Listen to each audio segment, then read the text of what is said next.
everyone. So again, we are going to be solving quadratics, this time by completing the square.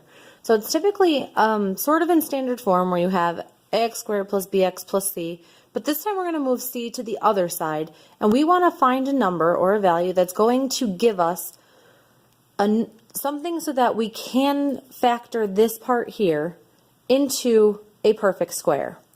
And in order to get what we're figuring out, it goes in this middle, we want to take the middle term, divide it by 2, and then square it. And then we continue solving just like extracting square roots, where we take the square root of each side. So for our first example, we have x squared minus 4x minus 7.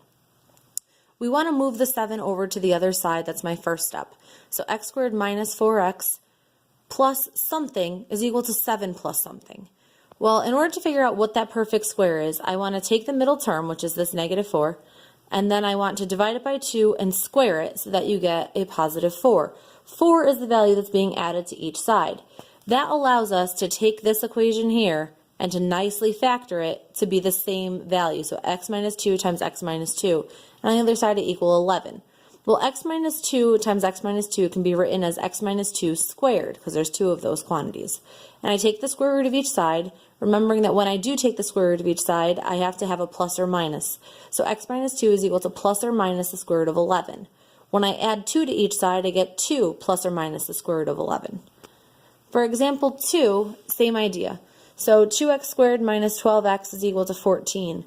This time I want to divide by 2 first because I have that greatest common factor of 2. So when I divide by 2, I get x squared minus 6x plus some number is equal to 7 plus that same number, because whatever you do to one side, you have to do to the other. So then you take the middle term, divide it by 2, and square it. So I now know that 9 has to go in that blank space so that I can get a perfect square once I factor. So I have x minus 3 times x minus 3, once I factor this expression up top, and that's equal to 16. So x minus 3 times x minus 3 can be written as x minus 3 squared, and then I can take the square root of each side, so I get x minus 3 is equal to the square root of 16, which is plus or minus 4. And I add 3 to both sides, so I get 3 plus or minus 4. Well, 3 plus 4 is 7, and 3 minus 4 is negative 1. So now go ahead and try these.